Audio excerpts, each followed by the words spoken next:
sudurul aulia, dadanya para aulia, kekasih-kekasih Allah, adalah kuburul ma'arif wal asrar, adalah kuburan makam daripada sir dan ma'rifat kepada Allah Subhanahu wa taala. Inilah ummah al-marhumah. Maka umat ini disebut ummah al-marhumah, umat yang disayang dan penyayang.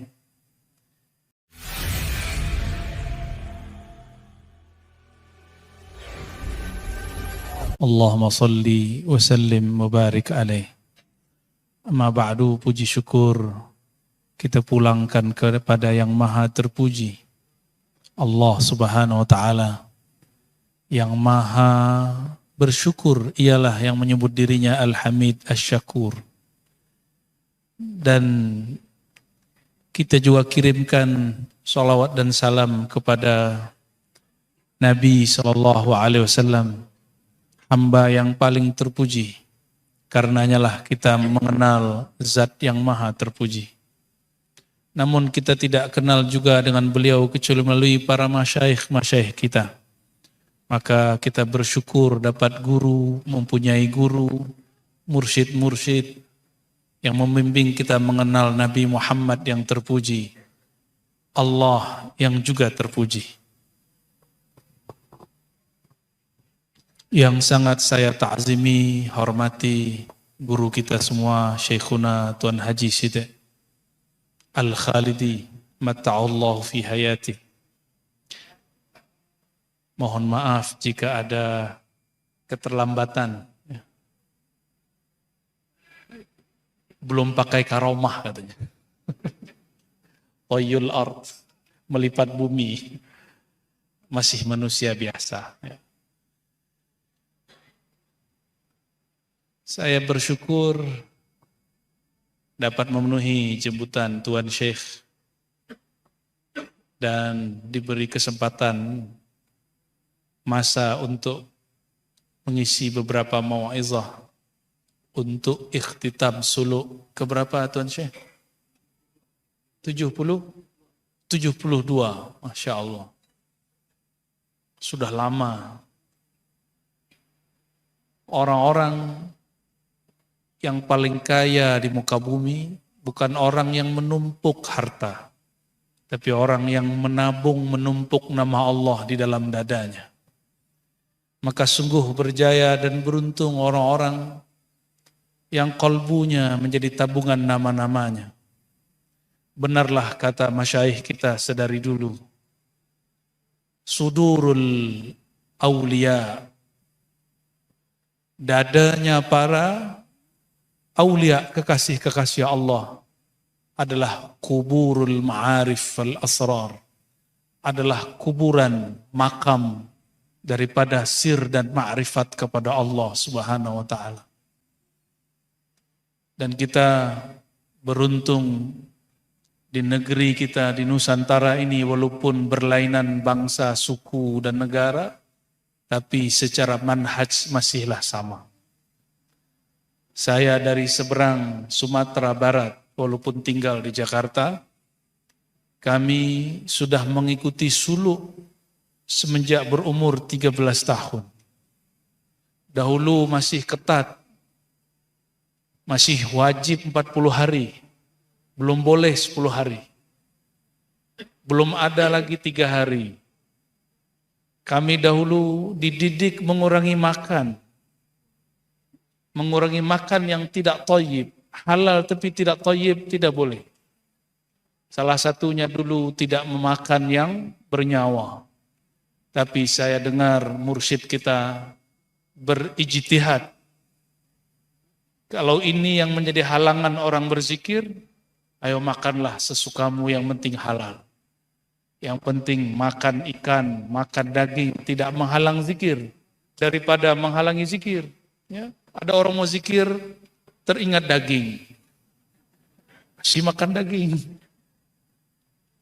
Sebenarnya saya pun dari 2014, kami diamanahkan para masyayikh juga membersamai beliau, membimbing para salikin Dahulu walaupun saya tinggal di Jakarta, jika hendak memimpin suluk, saya bawa ke Sumatera Barat, ke Minangkabau. Orang sini nyebutnya Minangkarabau ya. Kita bawa ke sana. Karena banyak yang ikut itu mantan-mantan Wahabi, suka makan daging. Yang penting dia mau zikir dan bersuluk, makanlah daging, makanlah ikan. Tapi kami tidak cakap kepada siapapun, kami diam-diam aja, secret. Kita ganti istilahnya dulu, bukan bersuluk, beriktikaf. Karena hanya 10 hari terakhir Ramadan. Yang penting mereka mau bersuluk.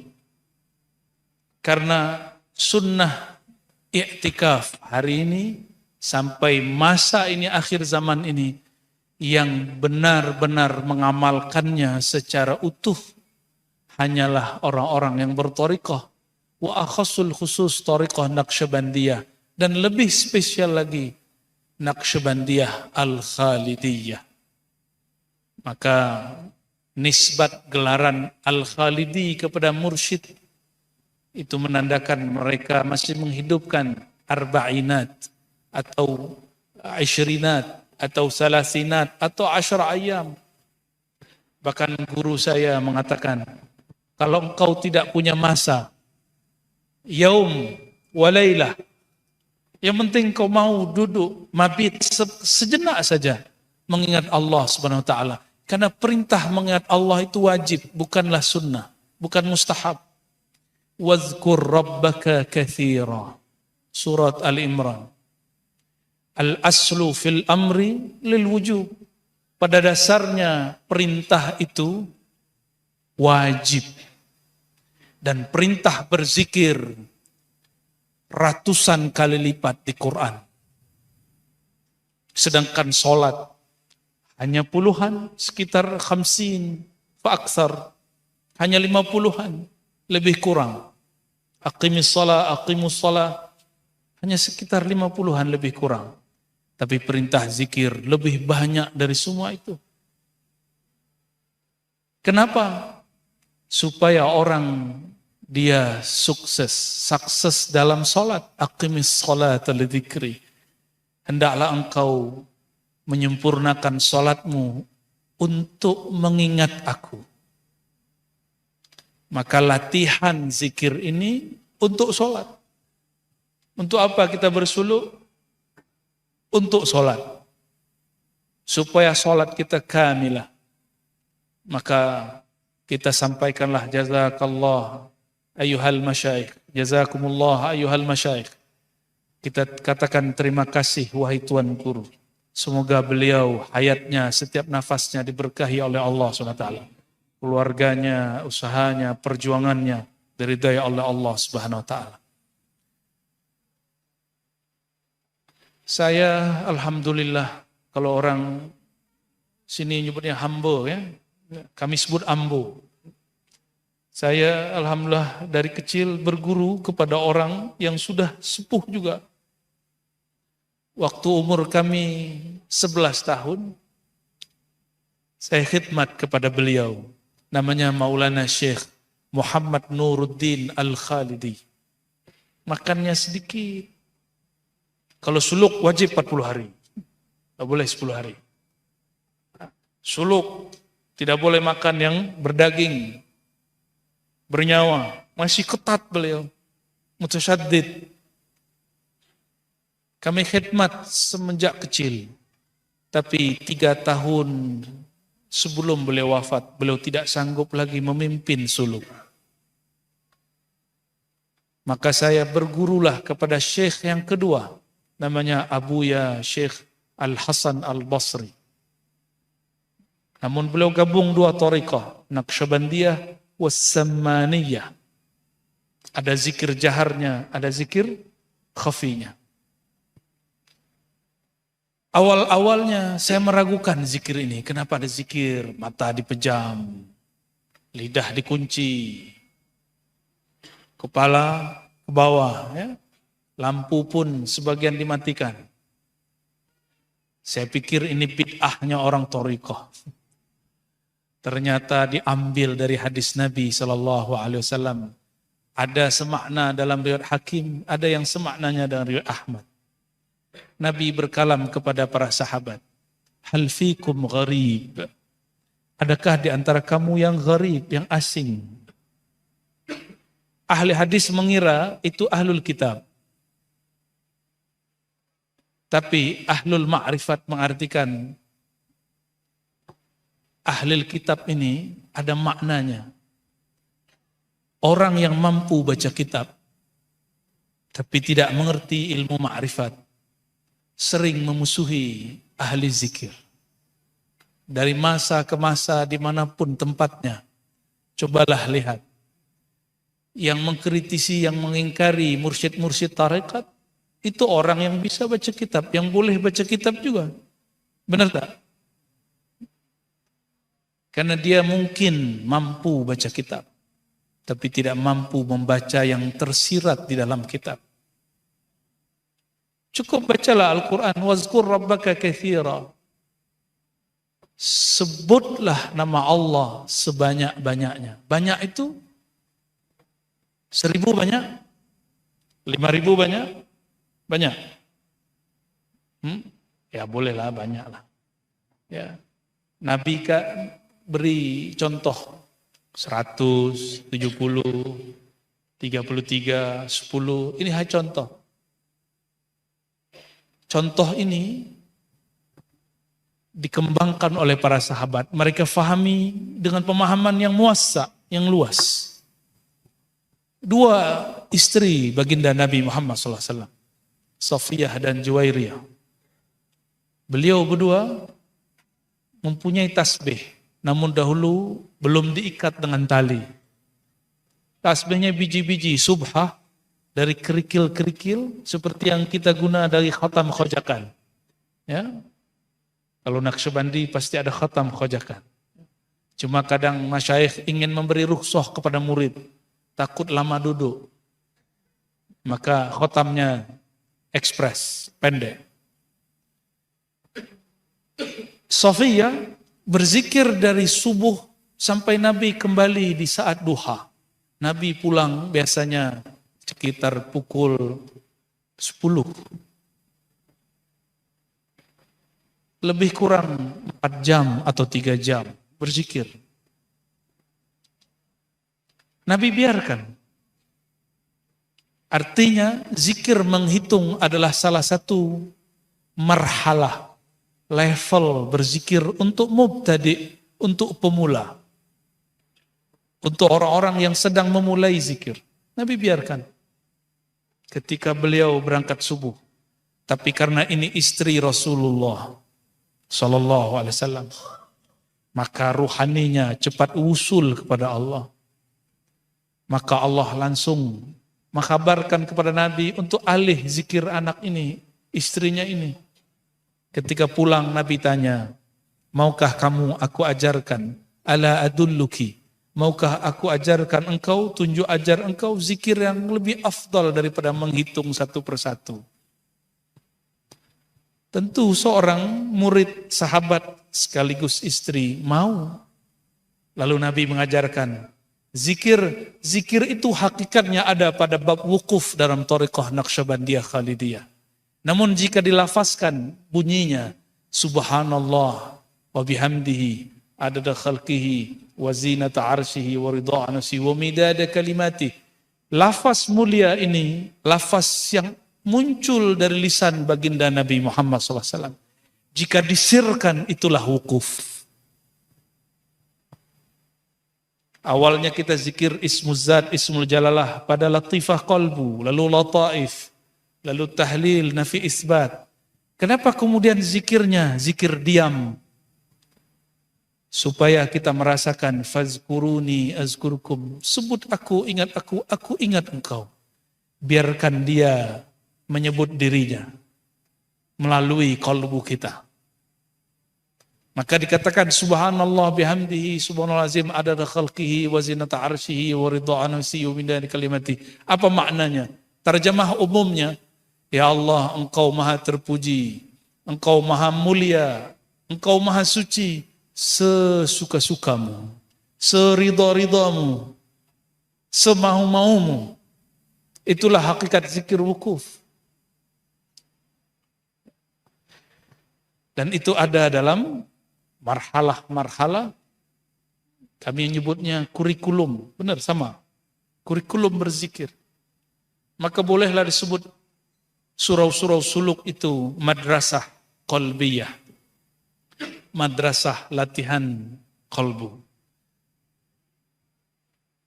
Tuan-tuan, puan-puan yang melekat Allah, para salikin. Saya dengar tidak hanya dari Malaysia, Tuan Guru, ada dari macam-macam, dari Asia Tengah juga. Benar? Ada ya? Yang jauh dari mana itu? Kazakhstan. Oh, tetangganya Uzbek. Ya, dahulu Naqsyabandiyah dari sana. Sekarang ini bukan rahasia. Ini kabar gembira untuk kita semua.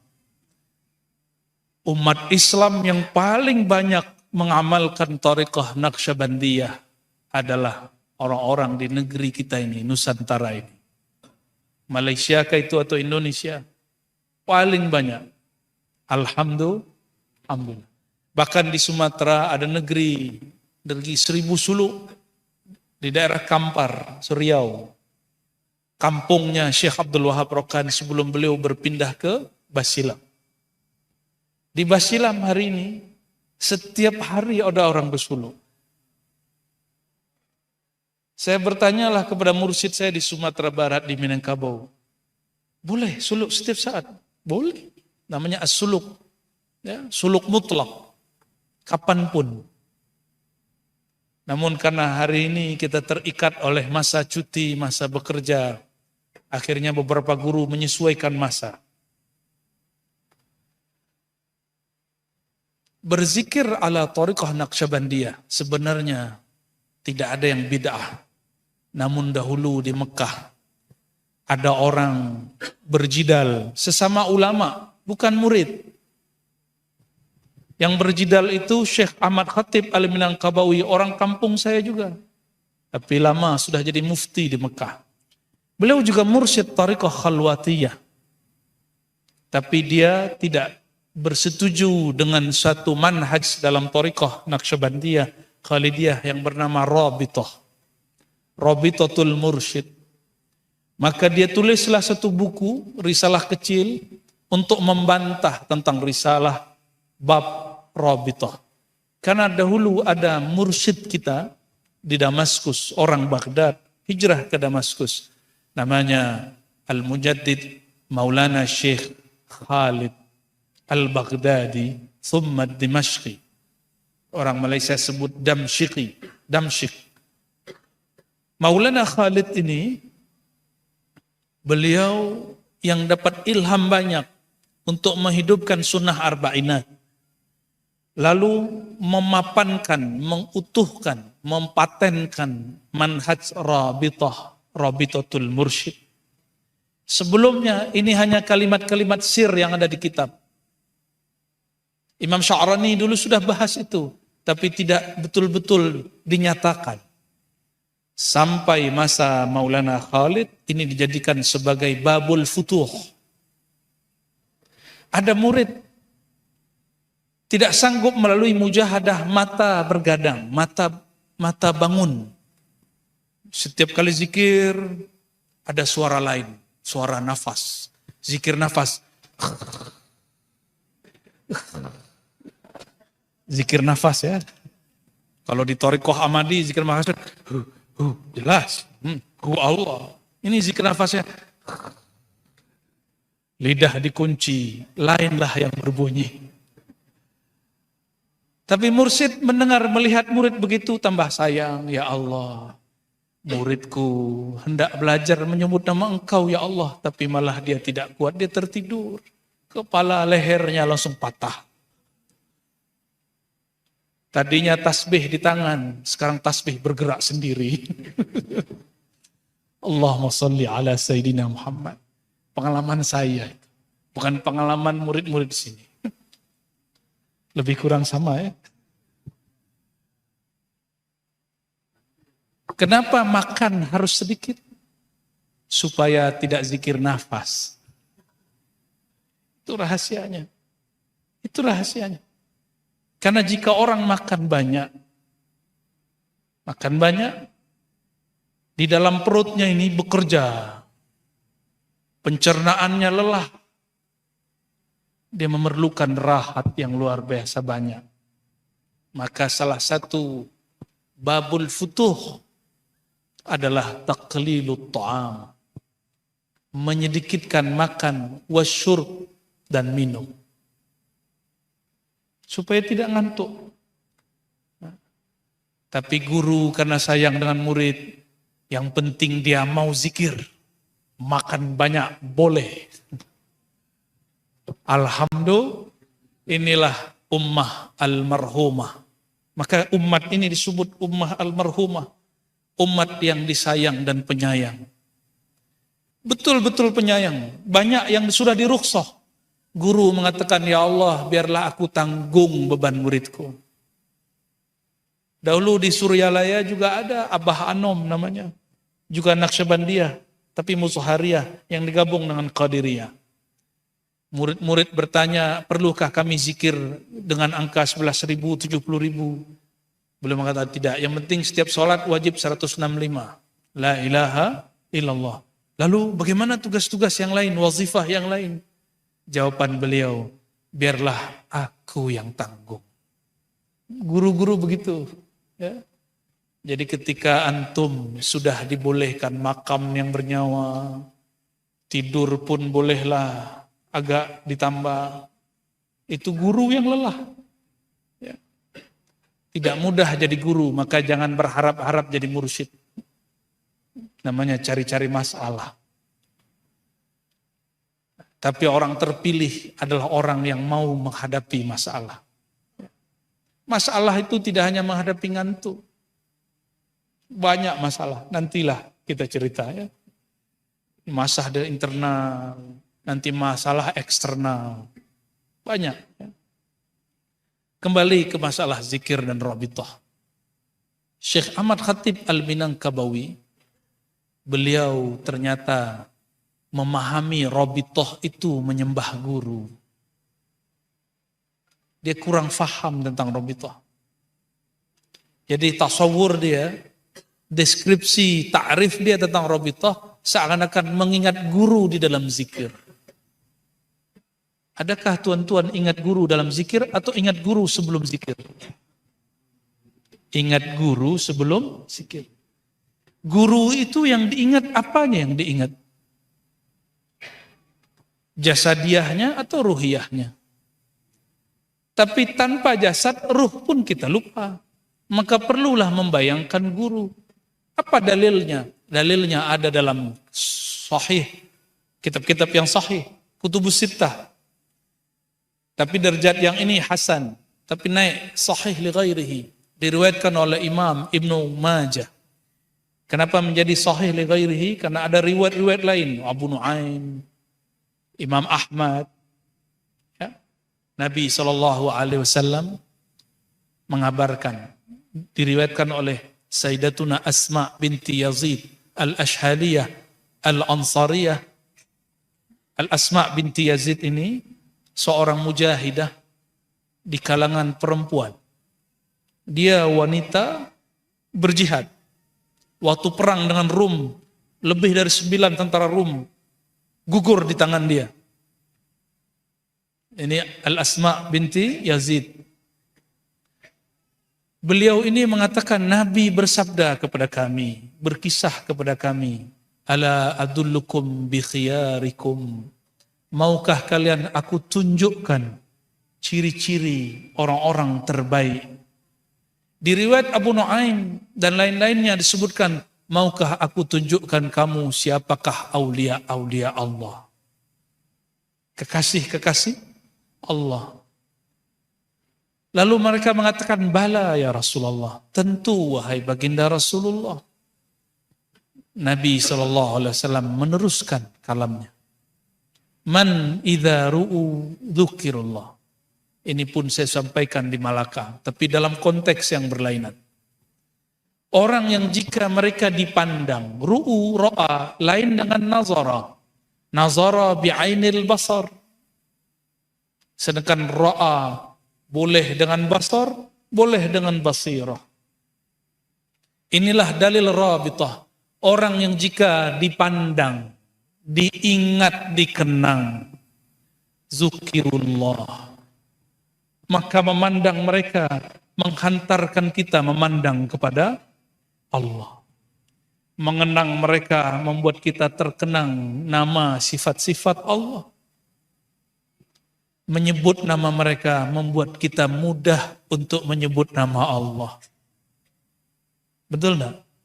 Maka sahabat-sahabatku, para salikin, para muhibbin, apabila zikir rumit untuk dibaca, wuduklah sejenak, sholat 2 rakaat, perbaiki rabithah. Karena para masyayikh, mereka sadar tidak sadar. Karena mereka berguru, ada al-madad ar-ruhi bersama mereka. Ada madad, apa arti madad? Al-i'anah al-ilahiyah. Bantuan ilahiyah. Yang mengalir dalam diri mereka. Kalau tubuh fisik ini tidak sanggup untuk menanggung masalah itu. Tapi karena berkah al-madad masyayikh, maka guru-guru kita Allah kuatkan. Mereka kuat dikuatkan. Mereka alim dialimkan. Maka kalau ditanya mursyid tidak tahu isi hati murid. Tapi diberitahu mungkin. Jadi jangan juga berkeyakinan berlebihan. Mursyid mengetahui yang gaib. Itu su'ul adab dengan mursyid. Tidak boleh. Ya, kita meyakini mursyid manusia biasa yang Allah pilih ruhnya, qalbunya. Dia tahu karena diberitahu. Jika dia tidak tahu bukan berarti dia tidak karomah. Ini ada murid-murid menantang gurunya pakai hati. Jika dia tidak tahu namaku bukan berarti dia bukan wali. Oh, si murid buat syarat sendiri. Kalau jadi wali harus kenal dia. Berarti dia wali itu. Si muridnya wali. Wali syaitan. Ini murid yang kurang ajar. Mensyaratkan gurunya wali kalau kenal dia. Nabi bertemu sahabat masih nanya, siapa namamu? Nabi masih nanya. Walaupun sesekali terjadi pada sahabat Salman Al-Farisi, beliau mengenal seseorang yang belum dikenalnya. Tapi tidak sering. Apa kata Salman ketika ditanya, kenapa engkau tahu namaku? Kita belum pernah bersuah. Jawaban beliau, araftu ruhak. Dalam riwayat Al-Hakim At-Tirmizi, arafa ruhi ruhak, ruhku kenal ruhmu. Tapi itu tidak boleh sering-sering. Karena hukum sunnatullah yang disebut hukumul adah mesti berlaku. Arabitah, apa faidah daripada rabitah? Rabitatul mursyid aqrabut turuqi ilallah adalah jalan pintas, highway menuju Allah. Kenapa? Nabi bersabda, anta ma'aman ahbabta. Engkau bersama yang engkau cintai. Yang dicintai guru siapa? Gurunya. Yang dicintai guru siapa? Gurunya. Yang dicintai para guru, para masyayikh adalah sayyidul masyayikh, sayyidul mursyidin, sayyidul anbiya wal mursalin, sayyidina Muhammad sallallahu alaihi wasallam. Maka tidak ada hari ini orang mengamalkan zikir, latihan seperti itu, kecuali orang-orang bertasawuf, berthariqah. Ya, ada kawan saya orang alim. Dia keluaran dari university yang berkelas. Apa kata mereka? Tidak usah bermursyid, saya punya banyak kitab. Dicobalah bertahun-tahun berzikir. Tapi di kitab banyaklah zikir. Hari ini zikir ini, besok zikir itu. Mulailah kepalanya pening. Saya mau pilih zikir yang mana? Ternyata kitab tidak ada ruhnya. Tuan-tuan kalau sakit, bolehkah merujuk langsung kepada buku perubatan. Boleh enggak? Enggak boleh. Harus datang kepada dokter. Dokter pun tidak boleh sendiri. Dia bertanya kepada ahli farmasi. Dokter pun sekarang tidak sempurna. Begitu juga lah mursyid. Dia tidak mungkin sendiri. Pasti dia angkat muridnya, dia kader muridnya, dia bertanya juga kepada yang ahli. Nah, apabila kita berrabithah kepada mursyid, apa yang dirabithahkan? Rabtul qalbi bil qalbi. Rabithah itu bahasa Arab artinya ikatan. Ikatan apakah itu? Anta ma'aman ahbabta, hadis Imam Bukhari. Engkau bersama yang engkau cintai. Ciri-ciri kita mencintai seseorang, kita beri dia hadiah. Maka berhadiahlah kepada guru. Jika dia zahir, berilah hadiah zahir. Jika berrabithah qalbunya, kirimkan Fatihah ke dalam ruhnya. Itulah cara berhadiah.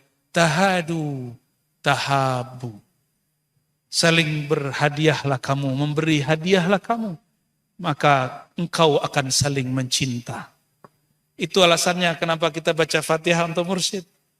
Bukti cinta, mahar zikir. Kalau mereka sudah wafat. Kalau masih hidup, apa yang mampu kita beri, kita beri. Beliau buat zawiyah surau, kita bantu. Beliau pimpin suluk, kita berkorban. Kalau kita tidak mursyid, yang minimal kita menjadi orang yang membantu para mursyid. Tuan-tuan, yang karena Allah, perkara rabithah ini kemudian ramailah di negeri kami. Termasuk juga di Semenanjung ini. Lalu adalah sahabat dan dulu juga muridnya Syekh Ahmad Khatib Al-Minangkabawi, namanya Maulana Syekh Muhammad Sa'ad Al-Khalidi. Juga Al-Khalidi. Beliau mengambil berjalur thariqahnya kepada Syekh Muhammad Jamil dari Sulaiman Afandi. Sulaiman Afandi kita sebut Sulaiman Hasan, Sulaiman Zuhdi. Guru daripada Syekh Abdul Wahab Rokan. Lalu Syekh Sulaiman Afandi ini mengambil dari Sulaiman Qarimi. Sulaiman Qarimi ini punya sahabat namanya Syekh Ismail Al-Minangkabawi. Beliaulah yang pertama berpolemik, bertikai dengan orang-orang yang anti rabithah. Yang kemudian mengatakan rabithah bid'ah. Namanya Syekh Ismail. Dia punya nazam thariqah, nazam silsilah. Dalam kitab-kitab thariqah ada. Kami masih baca. Biasanya kalau khatam, kalau tawajjuh, kami bacakan itu. Dari Allah ada sampai kepada Nabi Muhammad, Jibril, Nabi Muhammad, Sayyidina Abu Bakar, Sayyidina Salman. Ya. Barangkali di sini mungkin jarang dibaca. Ya, karena yang mengarangnya jalur yang lain.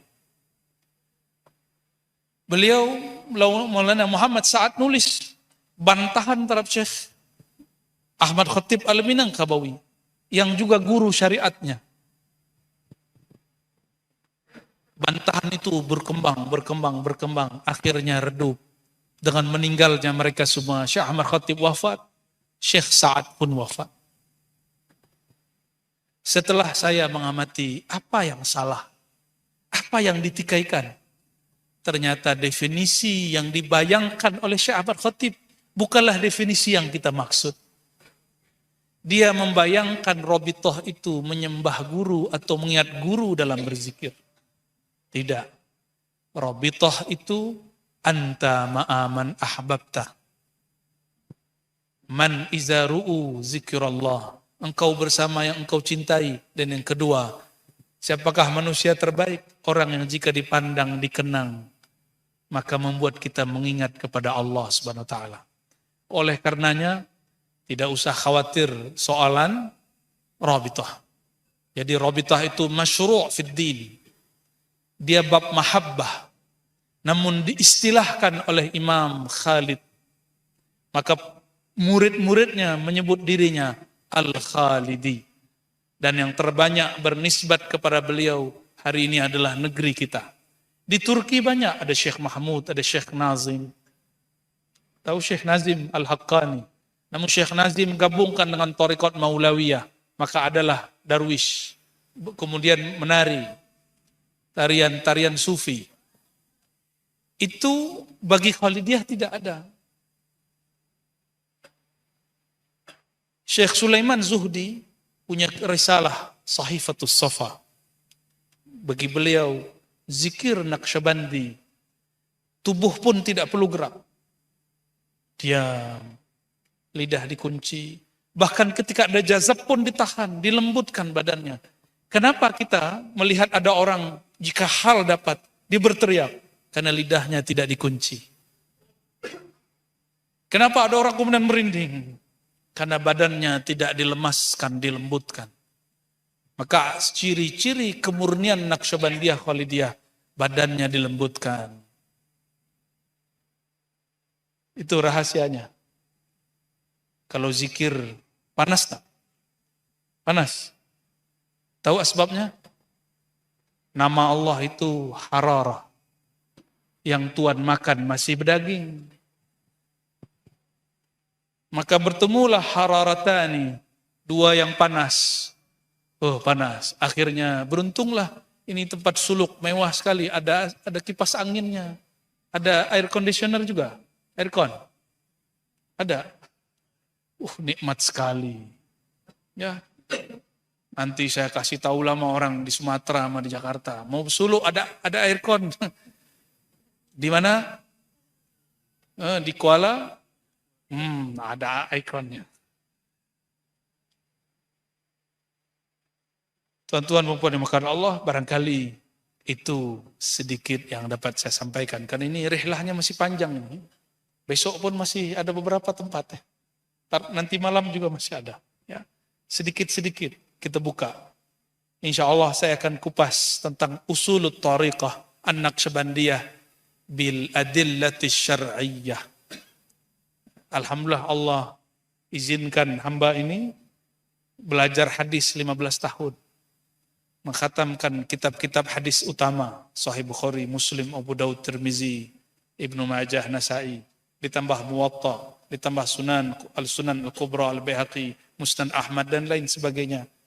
Alhamdulillah Allah izinkan. Dan Allah mudahkan untuk mengistinbat riwayat-riwayat hadis yang berkaitan dengan usulut tariqah sufiyah. Perkara-perkara yang menguatkan kita. Maka insya Allah,